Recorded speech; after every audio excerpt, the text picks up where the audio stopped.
Hola, ¿qué tal?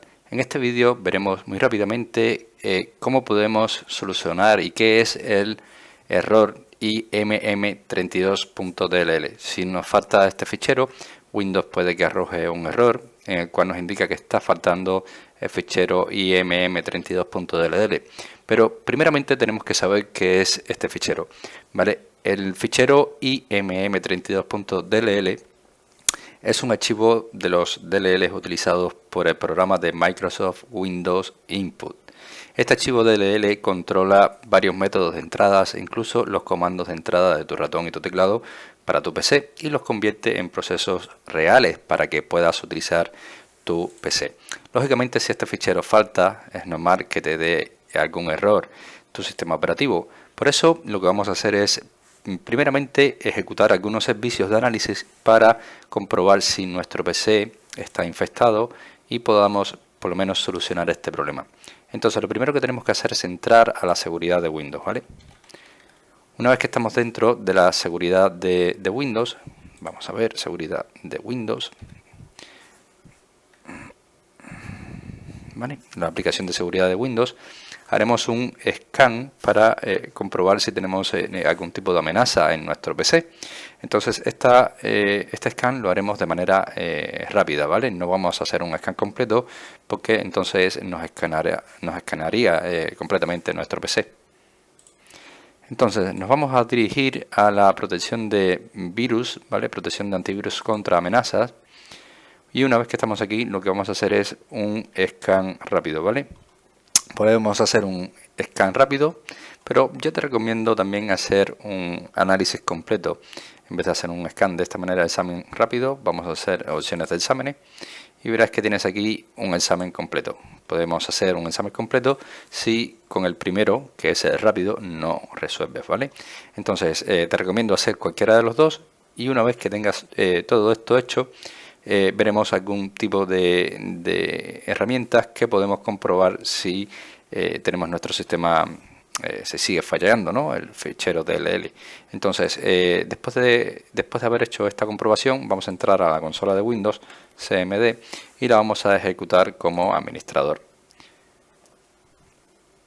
Vamos a esperar que abra. Yo creo que le he dado, ¿no? Ejecutar como administrador. Vale. Decimos que sí, ahora se abren 20.000, no pasa nada. Cerramos esta, ¿vale? Entonces, una vez que estamos como administrador en la consola de Windows, lo que tenemos que hacer es escribir lo siguiente: cfc scan now, ¿vale? Presionamos Enter. Esta herramienta lo que va a hacer es iniciar un examen de tu sistema completamente. Este examen va a irse completando, ¿vale? Vas a ver que por aquí tienes un porcentaje y cuando llegue al 100% lo que te recomiendo es que reinicies tu PC, ¿vale? Porque esto lo que va a hacer es buscar a ver si hay ficheros corruptos en tu PC y los va a intentar, bueno, reparar en este caso, ¿vale? Yo voy a cancelar esta opción, ¿vale? Presiono Control C, pero cuando ustedes terminen con el 100%, entonces ahí sí que tienes que, bueno, reiniciar tu PC. Dicho esto, si no soluciona aún tu problema, lo que puedes hacer es volver a registrar este fichero DLL.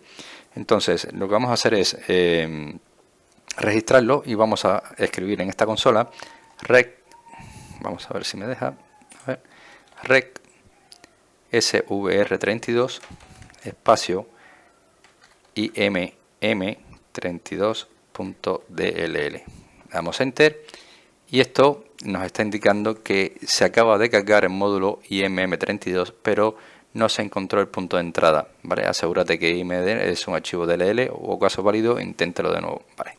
Este error que nos acaba de dar es porque en este fichero ya está siendo utilizado en mi PC, pero si en tu caso aún no lo tienes, puedes intentar volver a registrarlo y espero que con todos estos métodos que te he explicado anteriormente hayas podido corregir el error que se muestra cuando falta el fichero IMM32.dll. Así que nada, déjamelos en los comentarios si te ha ayudado, si no, intentaremos verlo de alguna otra manera, pero es muy difícil, ¿vale? Intentar, si después de estos pasos no se soluciona, tendrás que restaurar tu sistema operativo a una versión anterior, o incluso hay momentos en los cuales puedes llegar a tener que reinstalar nuevamente tu PC. Así que nada, espero que el vídeo te haya gustado, te haya ayudado, y si es así, como siempre te digo, te invito a que me dejes tu like, suscríbete a nuestro canal y por supuesto nos vemos en un siguiente vídeo.